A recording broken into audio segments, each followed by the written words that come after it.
Okay, great. Okay, great. Thanks for having me.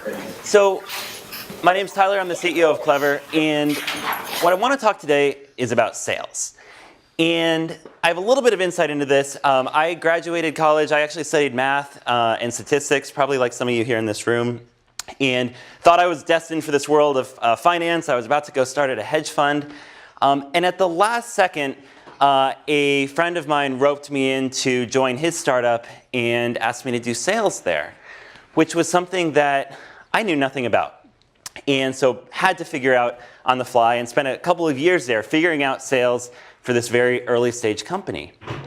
And then when it came time to start Clever, we started Clever, and I did it with two co-founders who were very technical and one very product-oriented, and we wanted to build this product for schools, and I thought that experience would have no relevancy whatsoever.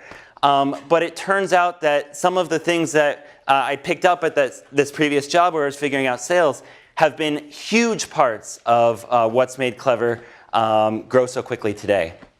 Quick background on Clever. We build software for schools. We are an app platform used by developers, and it's used today by about 1 in 5 schools in America. And we started it about 2 years ago. And so sales has been a key piece of that, and I want to use this time to just share some of the things that have worked for me along the way. Of course, there's a million ways to do this, so you'll find what works for you. So first I want to start about how I used to perceive sales. And a lot of people see sales as having this, a lot of mystique around it. It's people who are, really articulate and impossibly charming, and they have these, killer closing lines that they use. And I think this is how I saw sales, and I think this is how a lot of founders I talk to see sales, because they say things to me like, we're just going to work on the product and build a great product, and then when it's finally finished, we're going to hire the salespeople. And what I've learned is that hire the salespeople. As a founder, the reality is that's you. And so, Paul Graham likes to talk about how there's 2 things you should be doing at any point in time when you're starting your company. You're either talking to your users or you're building your product. And that talking to your users part, that's selling. And so, this is intimidating to some people because they're like, I've never done sales, and I wouldn't even know where to begin. But it turns out that as a founder, you have some unique advantages that make it possible for you to be really, really good at sales. And one of those is your passion for the product and what you're building. And the second is your industry knowledge of the industry and the problem that you're solving. And those 2 things actually totally trump sales experience from what I've seen. So this is actually my co-founder doing sales. This is what sales looks like, in the very early stages of a startup. It's not Don Draper. It's a lot of calls like these. But this is something that even as a founder who's never done it before, it's very easy to do, but you have to commit yourself. And what we did at Clever was we dedicated one founder, which was me, to peel off and say, OK, Tyler, you got to go figure this out and work on this full time because it's so important to our business. So a couple things that I've picked up about sales along the way in trying to figure this out. The first thing that everybody knows about sales is they say, OK, it's a funnel. And you have these different stages of funnels and of the funnel, and you move your customers through it. Pretty common categories. There's this prospecting category where you're trying to figure out who's even interested. Then you're having a lot of conversations, which is the second level of the funnel. Then you're finding out who's really serious and you want to close them and sign the deal. And then, of course, you're in the promised land of revenue. And what I thought would be interesting would be to talk about each of this stage, a couple of strategies that we've used at Clever that have worked really well, so that these aren't abstract things, but things that you can hopefully use at your startup. So prospecting. So prospecting is the process of figuring out who will even take your call. And one of the things that I realized early on, so there's this guy, Everett Rogers, who's created this technology lifecycle adoption curve, and he describes it as a bell curve, where you've got your innovators and who will try new things, and you've got your early adopters, your mid-stage adopters, your late adopters, your laggards. And one of the things that was really helpful for me in understanding sales at an early startup is he's quantified the tail of this bell curve, and this part over here, the innovators, those are your potential customers. And it might seem discouraging that only 2.5% of companies are your potential customers or would even consider buying from a startup that has no users and no revenue. But actually, I found just the opposite. I found it to be extremely helpful to have this frame of mind because you realize when only 2.5% of companies will even take your call or consider using your product, you realize what a numbers game this becomes. So if you want to reach that 2.5% and you want to get some early sales, if you're starting to do the math, you're hopefully starting to realize you have to do a lot of calling. You have to talk to a lot of people. So early on in the early days at Clever, this was my job. In the 2 months, the first 2 months of YC, I reached out to over 400 companies, trying to get them to take a call and talk to us about what we were building. There's 3 ways that I have found most successful in prospecting and getting these people. One is your personal network. That's obvious. I'm not going to spend any time there. Another one is conferences, which is surprising to a lot of people. And then the one that people are most familiar with is cold email. And when I say conferences, this is what people think. They think I'm talking about CES or E3 or something. And actually, the kind of conferences where sales happen look more like this. And we would in the early days would go to a lot of these because you've got to go to where your users are. And if you're selling to CIOs and there happens to be a gathering of them at a hotel in Milwaukee, guess what? That's probably where you should be. So we go to conferences like these, we'd get the attendee list in advance, we'd email every single person in advance and try and set up meetings so that when you get there, every single minute of that trip was well spent. And this was huge in Clever's early days. This is where we met all of our earliest customers. The second thing I mentioned is cold email. A lot of people don't know how to write cold emails. It's actually really easy, and the key is not to write a lot. It should be really concise. This is an email template that I used early on, and you're welcome to copy it, but it's really short. Here's who I am, here's what I'm building, and I'd love to talk to you about this. Could we find time tomorrow? It's really easy, and you can customize this and find out for every business you want to sell to who's the right person to send it to, and you can send out quite a few of these. So all right, that's prospecting. And the reason this is so important is because you've got to build that first layer of the funnel. Then you get them to take your call. And this is another place where a lot of founders, I think, just have a lot of questions about what to actually do. And the biggest thing to take away, in fact, if you only take away one thing from this presentation today, the number one thing you should remember is when you get them on the phone, remember to shut up. And that's really surprising to people. So many founders, when I help them with their first sales pitch, they finally get somebody on the phone who wants to talk to them about their product. And they're so proud of this thing they've been building for the last 3 months that all they want to do is get on the phone and talk about every feature and talk about all the different things it can do and talk about why it's the greatest thing in the world. And I have that temptation too. It's just part of being really proud of something. But it turns out that if you watch the best salespeople, like the best salespeople in the world, the top 1%, and you have a chance to listen in on a call with some of those people like I have, the most surprising thing is how little talking they do. In fact, I've seen calls where the salesperson told me their goal was to only spend 30% of the call talking and have 70% of the call the other person. And they would ask a lot of questions. They'd say things like, why did you even agree to take my call today? This problem that we're talking about solving for you, how do you solve it today? What would your ideal solution look like? And they're not doing the talking. They're doing everything they can to find out what this person needs and hopefully understand their problem even better than they do. That's what really great sales is. And in fact, this is something I drill into everybody at Clever. It's a really important part of sales. And there's actually now, if any of you use Uber Conference, they have this amazing feature where when you hang up a call, it sends you an email automatically and tells you how much you talked versus how much the other person talked. And looking at one of those emails, if someone doing sales at Clever, I get one of those emails, I can tell immediately how likely the sale is based on how much talking we were doing. So you got all these people. Now you got on the phone, do a lot of listening, really understand their problem. And then the other part of this stage that surprises a lot of people is follow-up. So here's a lot of different steps that you can imagine going through. Emailing somebody, not getting a response, and emailing them back, calling them, leaving a voicemail, having a pricing call. There's probably like 60 things up here on this slide that could be steps for closing a deal.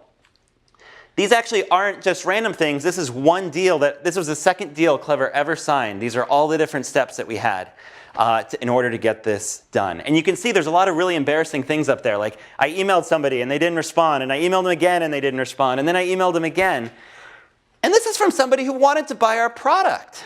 Isn't that crazy? And that surprises a lot of people. I see so many founders who they have a great call with someone, they send an email, they don't hear back, and they say, oh, that person might not be interested. Well, guess what? This is what it looks like in the best case. And so you really have to have kind of this unhuman, unreasonable willingness to follow up and drive things to closure. Now, I'll qualify that with one thing, which is to say when you're starting a company, your time is extremely valuable because it's your only resource. And you couldn't possibly do this for every single person who might buy your product. So your goal should be to get people to a yes or a no as quickly as you can. Where you die is if you have 1,000 maybes. And sometimes I talk to founders who say, oh yeah, I have this great pipeline of 100 people who have expressed interest in our product. And the maybes are what kill you. If you can get to a yes or a no, in some ways a no is even better than a maybe because it allows you to move on and focus on somebody who might be a yes. So have this superhuman level of follow-up and ambition, but make sure you're focusing it on the right pieces.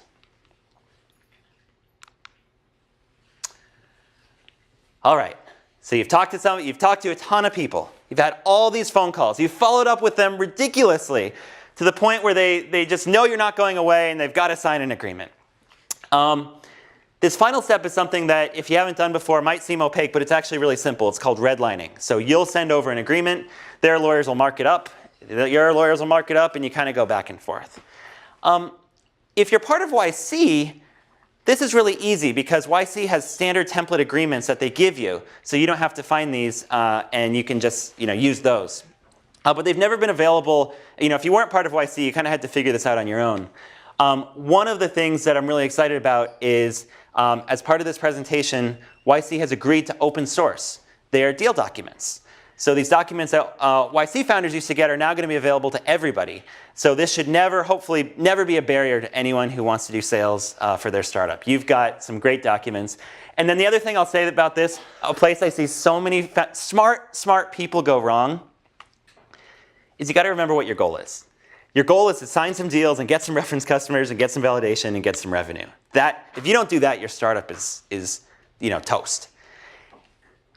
So in light of that, it's really surprising how many smart people will want to do 10 rounds of document review, quibbling over the most minor points because of pride, because of intelligence, whatever.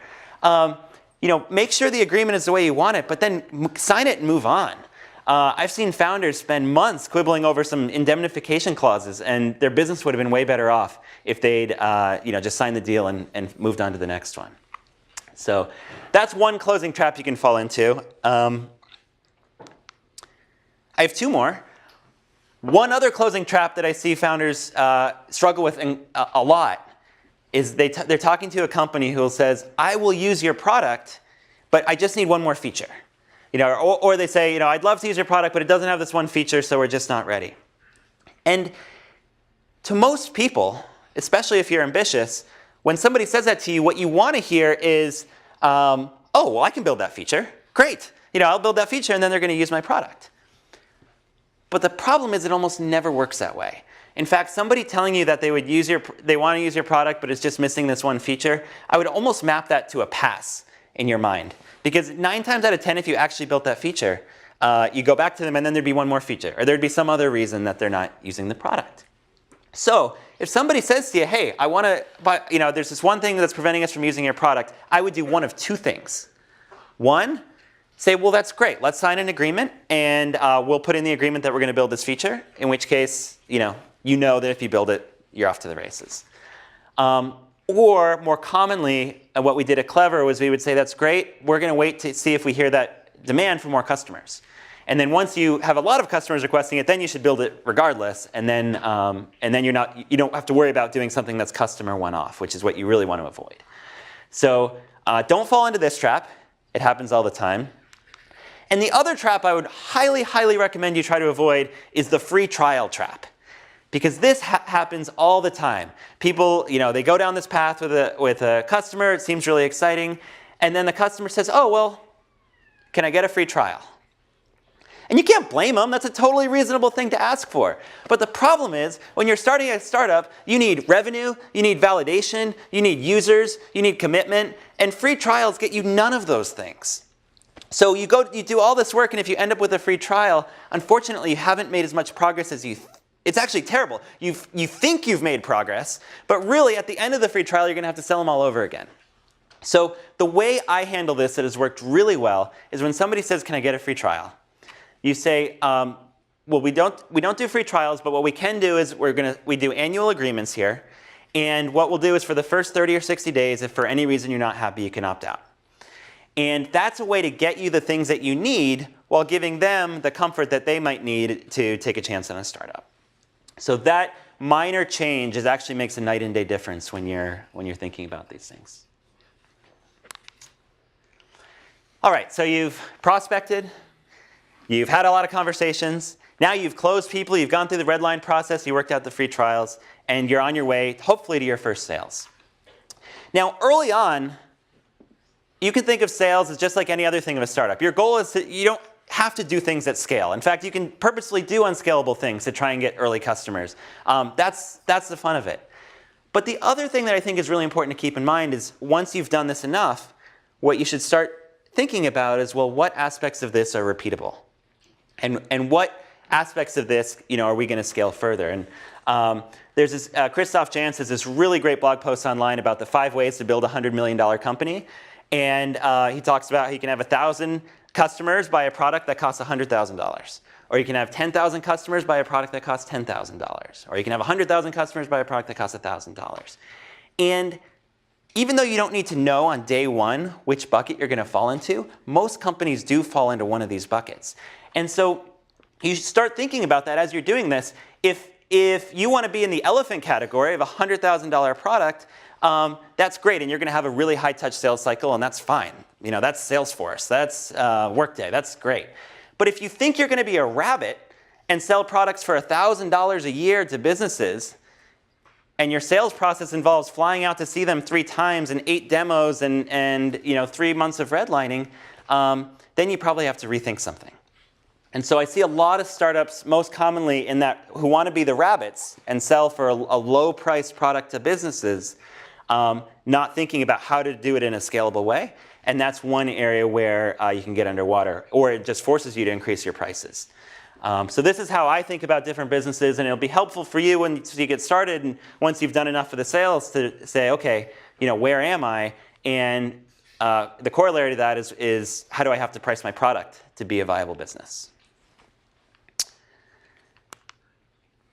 So those are some of the things that I figured out along the way building sales now at a few different companies, and specifically on this very narrow stage of 0 to 1 million. After you get to 1 million, you'll find there's a million blog posts, about how to get from 5 million to 50 million or 10 million to 100 million. But this 0 to 1 step, I wanted to focus the presentation on that today because there's not as much written about it, and it is something that I think is very opaque to a lot of founders. I figured this out just by doing it, and I'm confident that if you're starting a company, you can too. If for whatever reason you would like to do what I did and join a startup that's figured it out and hone your skills and hone your craft, we are hiring at Clever, so that's an option. But even if you do want to start your own company and you have questions about sales, I put my email address up here, and feel free to reach out anytime. I'm happy to help. So, thank you. Thank you very much. Yeah. That was awesome. All right, so now we're going to talk about a little bit more detail on how to raise money. Michael Seibel is first going to talk about how to craft a pitch, and then Dalton and Casper will do investor role playing. Yeah, sure. My name is Casper. Mind-blowingly, new. It really is a basic blocking and tackling. But one point we wanted to make before we get started is we actually don't spend a lot of time at YC focusing on this. The main reason is the best way you can make your pitch better is to improve your company. If you have traction and your product is doing well, these conversations are like the investors want to see you succeed. And so if you remember anything It's make your company better, and the pitch will be easier. We're going to spend the time into 3 kind of sections before the meeting, which Michael will kind of focus on. We'll do a kind of a role play of what meetings actually look like, and then we'll just wrap it up. We are going to do Q&A at the end. We'll kind of save 5 minutes, so if there's something we don't cover, please write down your questions and we'll go through them. No, without further ado. Beautiful. We good here? All right. So, my name is Michael Seibel. I'm a current YC partner. I've started 2 companies. One was called Justin TV. It ended up selling to Amazon. The other was called SocialCam, which sold to Autodesk. And what I really wanted to do was break down and demystify the process of creating a pitch. Because I think what happens too often when I see companies come to talk to me is that they don't know how to simply explain what they do and then ask for money. And that's basically what you have to do as a founder. So we're going to go over 4 things. The first is what your 30-second pitch is. This you need to be armed with constantly. This is basically how you talk about your company. This is magic. Whether you're talking to people who want to give you money or don't want to give you money, you're talking to your parents, this is your go-to. The second is your 2-minute pitch. This is for people who are more interested. This is people who you might want to raise money from, or people who you might want to get to work for you, or people who actually kind of need to get a little bit deeper. Notice that's where I stop. A lot of people practice 10, 30-minute pitches, hour pitches. I think that's all garbage. I think you can get everything you need done in 2 minutes. And one thing I like to tell founders is the more you talk, the more you have opportunity to say something that people don't like. So just talk less and it'll probably be better. So then I want to tell you about when to fundraise, because I think a lot of companies get this a little bit wrong. And then quickly how to set up investor meetings. So 30-second pitch. This is so simple. It's 3 sentences. You can take your time. You can breathe when you do this. You don't have to get that much information out. The first is 1 sentence on what does your company do. Everyone I meet for the first time screws this up. You have to be able to do it in a way that is simple and straightforward, that requires no pre-information on my part. You have to assume I know nothing, literally nothing, about anything. This is how you make it super simple. So, usually what we tell people is apply the mom test. If in 1 sentence you cannot tell your mom what you do, then rework the sentence. There is a 1-sentence explanation that your mom or your dad is going to understand. So really, really start there. And it's okay if you use really basic language. It's okay if you're saying, hey, we're Airbnb and we allow you to rent out the extra room in your house. That's simple, right? You don't have to say we're Airbnb and we're a marketplace for space. I don't know what that is. That's going to require more time. So use simple language. Very, very important. The second is how big is your market? It makes sense to do a couple hours of research, figure out what general industry your product is in, figure out how big it is. Investors like to hear that you're in a multi-billion-dollar market. It's pretty simple to do this. Airbnb might say, how big is the hotel market? How big is the vacation rental market? How big is the online hotel booking market? These are simple numbers to look up on Google, and it makes an investor understand, oh wait, if we're big, if we really blow this company up, it can be worth billions of dollars. Don't skip this step. Second sentence, how big is your market? Third sentence, how much traction do you have? Ideally, this sentence is saying something on the order of, we launched in January and we're growing 30% month over month. We have this number of sales, this amount of revenue, this number of users. Very simple. If you can't speak to traction in terms of pre-launch, you need to convince the investor that you're moving extremely quickly. So the team started working in January. By March, we launched a beta. By April, we launched our product, right? Convince the investors that you guys are moving fast, that this isn't some long slog, that you guys aren't thinking about this like a big corporation. You're thinking about it like a startup where you can move fast and make mistakes. That's all you have to do in 30 seconds, 3 sentences. From that basis, you should be able to start a conversation about your company. From that basis, I understand exactly what you do. You have no idea how valuable it is to be able to explain to someone what you do in 30 seconds. So really internalize that. Like if you take nothing else away, that's going to help you. Okay, 2-minute pitch. Now you've got someone you actually have to convince of something. Maybe even someone you have to ask for money. So I like to add 4 additional components. And these also go by very quick. The first is unique insight. Now, if you talk to VCs, they'll say stuff like, what's your secret sauce? What's your competitive advantage? What's your unique insight? It's all the same thing. When I think about unique insight, what I think about is, here's your opportunity to tell me something that I don't know. Here's your opportunity to tell me something that the biggest players in the market you're trying to enter don't understand or don't do well. This is the aha moment, and you better have it down in 2 sentences. The aha moment. So you got to crystallize all of the reasons why you guys are going to kill the competitors, or the really intelligent thought that got this business started, in 2 sentences.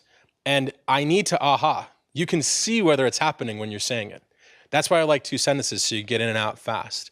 So if I look at you and I'm like, then it's okay, you nailed it. If I look at you and I'm like, I already knew that, then you didn't nail it. If I looked at you and I just don't understand what you're talking about, you definitely didn't nail it. So practice that unique insight. In your 2-minute pitch, that's all, you're only gonna get 2 sentences to get that out there. So it can't be complicated. And that's basically the theme of this whole thing, right? It cannot be complicated. Next, how do you make money? Your business model. I see so many founders run away from this question because they think things like, if I say advertising, people are gonna be like, oh, that's stupid. Just say it. Don't run away. If it's advertising, say advertising. Facebook's a massive advertising business. So is Google. If it's direct sales, it's direct sales. If it's a game and you're selling in-app ad-ups, like, that's fine. Just say it. Don't run away from this sentence. It only has to be 1 sentence long. Where founders get tricked on how will you make money is they say, well, we're going to run advertising, maybe some virtual goods. We're going to figure out how to do this and maybe this and maybe this. Well, now you're saying nothing. Now you've told me you have no idea how you want to monetize this. This was a check mark that I just wanted to write. Oh, they know how they're going to monetize. And instead, I'm writing a big question mark. So do the thing that everyone else in your industry does to monetize 95% of the time, say it and move on. Like, it's totally okay. No one's gonna hold your feet to the fire and say 3 years later, you didn't monetize this way. But it's much better to be clear and concise than it is to start spouting out every single way your company can make money. The next one is team. I think that this answer is actually really clear. I think you're trying to do 2 things.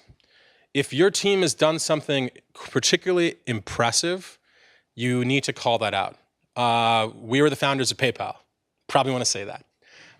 We were the founders of Amazon. Probably want to say that. So if you guys have done something that has made investors money, you want to say that. If not, then please don't go on about the awards your team has won or the PhDs or I don't care. I don't care. What we want to hear is how many founders, hopefully between 2 and 4. What we want to hear is how many of them are technical. How many engineers versus business people? Hopefully it's 50-50 or more engineers. We want to hear is that, how long have you guys known each other? We don't want to hear you guys met at a founders dating event 3 days ago. Ideally, you've known each other either personally or professionally for at least 6 months. We want to hear is that you're all working full time. It's really helpful. We're all committed to this business. And what we want to hear is how you met. That's it. You can get in and out of that 2 sentences very easy. Your only way to build credentials is if you've accomplished something. And with an investor, typically it's if you've accomplished something that's made someone some money. So don't try to overinflate yourself. If you don't have that stat on your resume, move on. The more you talk about a bad thing, the worse it looks. So the last one is the big ask. When it comes to this, and you have to figure out whether this is a conversation that involves fundraising or not, what I tell people is, like, this is the time where you kind of have to know what you're talking about. This is a time where you have to know, are you raising on a convertible note? Are you raising on a safe? You have to know what the cap of that safe is. You have to know how much money you're raising. You have to know what the minimum check size is. These are things where if you don't know these things, investors are going to be like, oh, these guys aren't serious, or they haven't done their homework. So whereas in the rest of this whole thing, you shouldn't use any jargon, in this part, you shouldn't just be like, oh, we're just raising some money. Like, now it's time to actually use a little bit of that jargon. If you don't know that jargon, Google search it. Like, it's real simple. You guys will learn it fast. So that's it, by the way. That's all your pitch. Done. Like, game over. Now you let them talk. So when to fundraise? I think this is so important, right? You've got this little growth graph here. Investors like to invest based on traction. And so literally it's always better to raise money when you've got more traction than less. Oftentimes though, you guys will be in the situation where you're just starting or maybe you just launched. So what you need to do is you need to think about how do you flip the equation? Your entire mindset should be typically you are the ones asking investors for money and therefore they are strong and you're weak. How do you create a scenario where you are strong and they are weak, right? That's where you want to be fundraising. So first, how do you know that you're strong? If investors are asking you to give you money, you're strong. That might be a good time to start fundraising. If investors aren't asking about giving you money, are you talking to people about your startup? Or are you running super stealth? If you're talking to people about your startup and you're getting the word out, either that's through the press or just through talking to your friends or people you know doing startups, that's a good way to kind of start feeding that. The second thing is, have you created a plan so that you can launch and grow without needing to raise a bunch of money? 95% of the startups that I meet can get a product to market with a very, very little bit of money. So never put the investor in the ultimate position of power. We can't do anything until you give us money. You always want to flip it around. You always want it to be, this thing's moving. We all left our jobs. We're all working full time. And it's moving. If you want to jump on, great. If not, there are a lot of angel investors. That's the attitude you want to have. That's the confidence you want to have. If you need money early, always plan for needing less money. And always be able to show that you've got a fully committed team that's working fast. That's going to be how you gain an advantage when you can't show traction. If you can show that investor that you haven't launched yet, but you've done 8 months of work in 1 month or 2 months, that you've got a great team that have all quit their jobs and they're totally committed, you get some of that advantage back. But you don't get all of the advantage unless you're launched and growing. So something to keep in mind. Finally, how to set up investor meetings. This is really, really simple, but I'm surprised at how many companies don't get this right. The first is you want a warm introduction from another entrepreneur, preferably, or a previous investor of yours.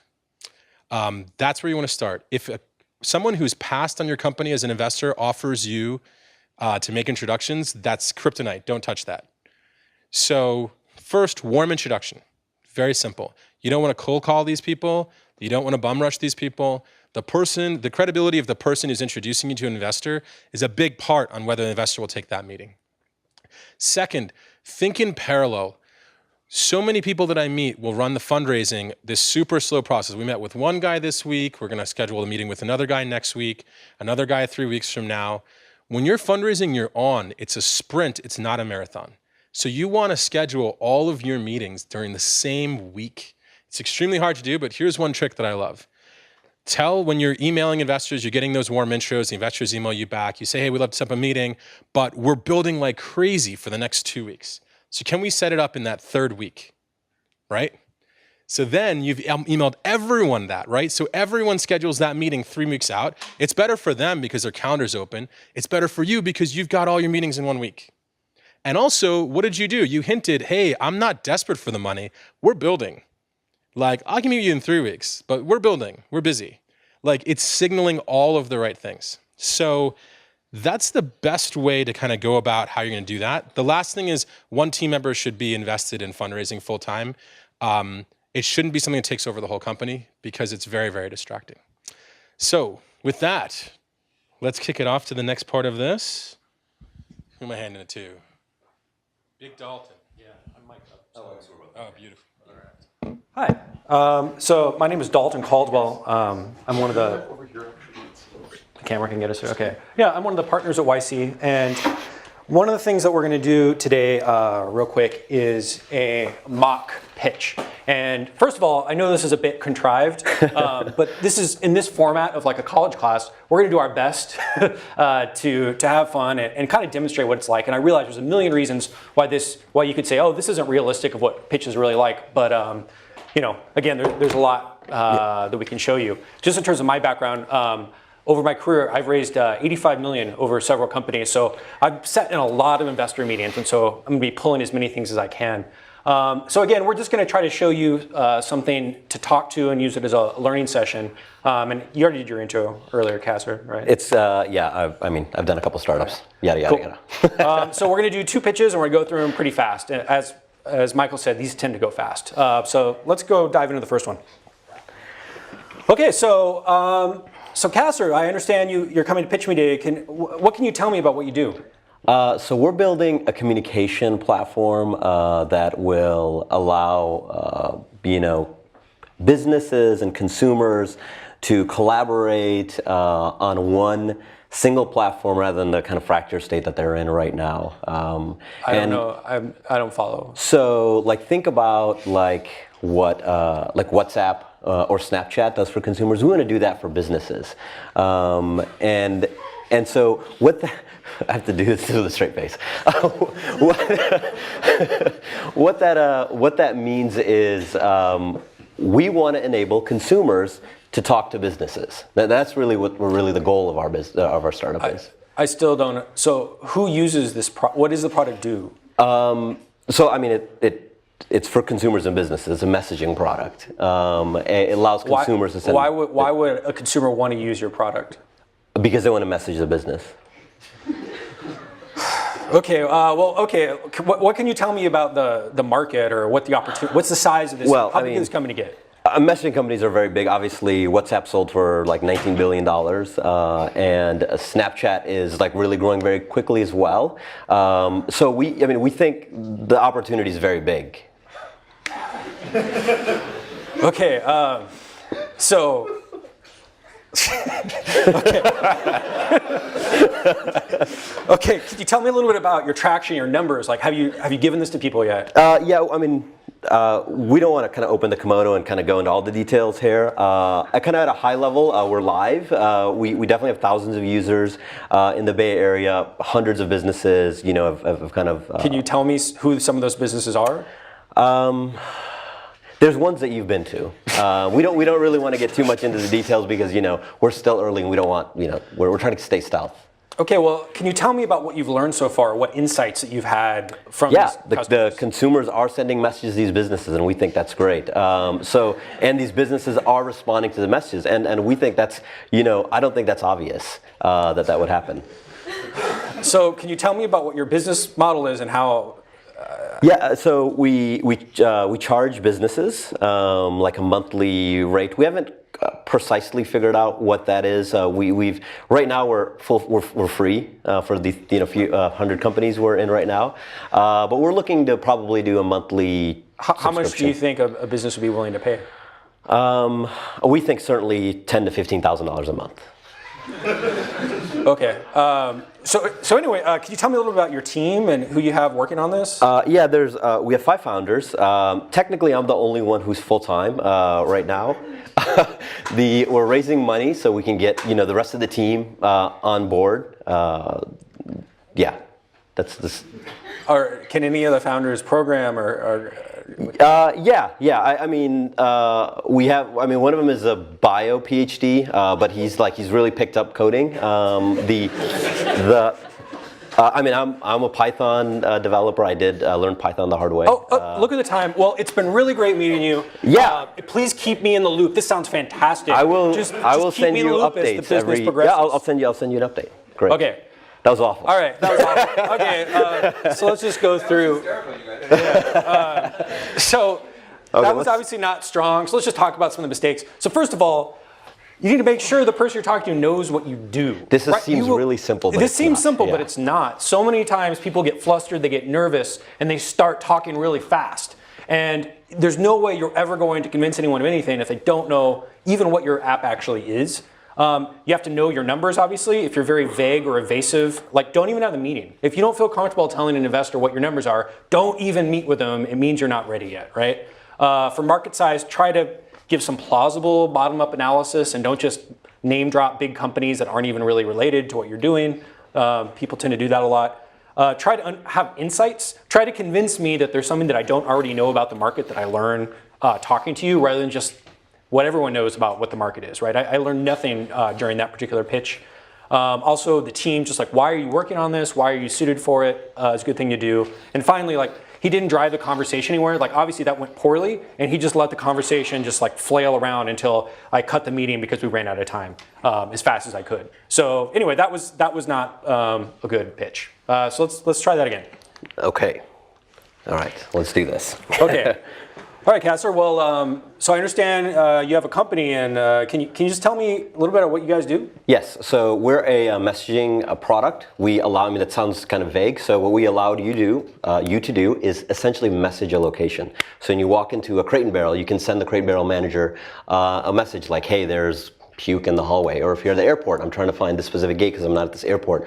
Where's the terminal for Virgin? Or if you're at Target, what aisle is the shampoo? Okay, so is this a mobile app or what? Yeah, so on the consumer side, we have iOS and Android app, but really getting consumers to download apps is obviously very difficult. Yeah, I don't usually just download apps to send a message. In most to Crate and Barrel. businesses, we have a call to action, which says text the owner directly. We've tested actually a bunch of copy that works the best. In small print, we have the messages are anonymous. That also lowers the barrier to entry. I think the most counterintuitive thing we've learned in the kind of launch that we've had, we're in 350 locations in the Bay. We've been doing this for about 3 months. We're about 11% weekly growth rate in terms of acquiring businesses. But the most counterintuitive thing that we learned, because we weren't actually sure, is will people send messages when they walk into it? Do people send messages? And they do, yeah. Like what's the number one type of message that people send? So originally we started this product off thinking this is going to be like in-location feedback. That was the premise, in-location feedback. What we found is more than half the messages are actually not about feedback at all. They ask things like, we were in this location in San Jose, this kebab stand, father and son. It's just a takeout place, and we saw a message that went through that said like, "Are you hiring?"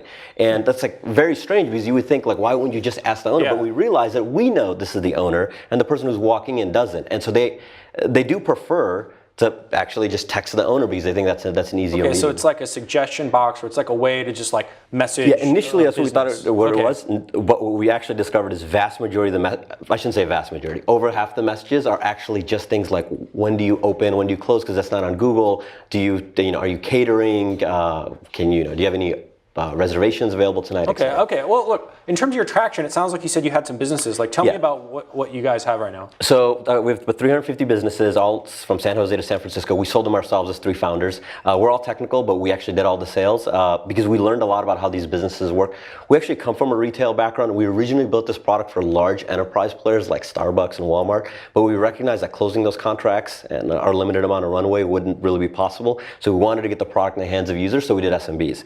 And that's when we discovered, hey, this messaging product. Okay, that sounds interesting. It sounds like you have some customers. I mean, so we get. How could this be big though? Like, okay, maybe you can get a couple so thousand in terms stores, of like numbers, I mean, we see 1.5 messages on average per location per day. That might not sound a lot, but for a business, that's getting 30 messages. You take like a Yelp review or a Google review. In a lifetime of business, they might get 5 or 7. So they're getting a huge volume of messages relative to what they tend to experience, and they're private, so they're not public. So in terms of how do we actually make money, it's not, frankly speaking, we don't have a very clear answer there. The 2 paths are the SMB side or the LCS side, the large customer side. Large customers, we know from our retail experience, just regular feedback tools are 3 to 4 million per year. So like a Sears, where we came from. SMBs, we've tested, are willing to pay $50 a month. So certainly I think this can be a large business, but and there's clear ways to make money. But I could see that. Just a couple things, like, can you tell me about your distribution strategy and also just a little bit about the team? Yeah. So distribution. So the thing that we learned in selling to these SMBs is it's really freaking hard. The formula LTV minus CPA, lifetime value minus cost per acquisition, SMB is never going to work out. And so we have 2 solutions. One is to go up market like we originally planned to Starbucks or Walmart's, or 2 is actually essentially pair with consumer-facing companies. Yelp, Google, Facebook. Have you been talking to them? Do they actually want to do it? So we've talked to Google and Facebook. We're meeting with Yelp. What we basically want to do is every time you search for a business, there should be a message button. We want to get consumers in the habit of knowing they can send essentially a text message to any business. That can help us get broad distribution. Our real vision is to become kind of that infrastructure, that messaging infrastructure between consumers and businesses. If that doesn't work, let's say Google, Facebook, and Yelp don't want to give up that valuable property, it's really an ad unit. Okay. We do want to just sell this as a feedback tool to large players. All right, can you tell me a little about the team? We're running low on time. Yeah, there's 3 of us, all technical. Mike and I did a company before. Sunny is a ex-Google engineer. We come from retail, and our first startup was a failure. So I don't know if that's good or bad, but we've worked together, and yeah, we're all technical. We've built everything ourselves, and we sold everything ourselves. Okay. So we've already had a couple of conversations with your firm. We're raising $500,000 and an $8.5 million convertible note. Of that 500, 250 is committed by Mike Maples, Elad Gil, and Aidan Sinkut. And Mike with Floodgate is willing to fill the round. We think particularly you and your firm can bring a lot to the team with your retail experience. Is this something that's interesting to you? Yeah, I think this is really interesting. I mean, I would need to talk to a couple of more folks on my side, but I do think this could be pretty big. Yeah, since we've had a couple of conversations before, and we're certainly willing to meet again. We are closing around this Friday, and so certainly take time and let your other partners know. I'll be available between now and Friday. I'll give you another call before Friday before we close the round, but we'd love to actually see you in the round. Okay, well, sounds good. I got to go, but thanks for Great. Thanks for that. We'll keep Thanks. Okay. All right. So very different type of a conversation. Yeah. So do you have the clicker? Yes. So in terms of that one, some key points here is try to actually tell a narrative that makes sense to people. You notice there was narratives there. I was talking about people, how they really use it. We're able to tie it down to the real world, which is good. He was able to demonstrate insights and actually tell me something I didn't already know about the market. Like there were some tidbits there. It was more of a collaborative meeting where it felt more like a conversation than just like I was interviewing him about something. In my opinion, he actually asked for money, and this is the other key thing. Is at the end you saw I could have easily just been like, okay, gotta go, but he did talk about fundraising, as Michael mentioned, and he was able to provide all the context and all the questions I would need to actually have a serious conversation with him. If he was cagey about it or shy about it and not clear on the numbers, that there's a very good chance that I probably would have just ended the conversation due to time pressure. Yeah, it's interesting. We sit on the other side a lot. You can tell when people are very passionate and know their business very, very well, and that's what you have to become. Okay, so closing thoughts here before what you want to do after the meeting, before we get into Q&A. We're running a little short on time. After the meeting, the first thing, just like Tyler said in the sales things, follow up. This is important, and anything other than a check or wired funds is a no. So if they say we got to keep talking to partners, I assume that's a no. And so you do want to put some pressure. The way that you can do that is get deal heat. A deal heat is just a term which means there's a demand for you to be in your round. This is the easiest way and an important way to actually drive up price, etc. Due diligence on the investor. So let's say you have that $500,000 raised for your seed round on the $8.5 million, like we used in this example. Due diligence on investors.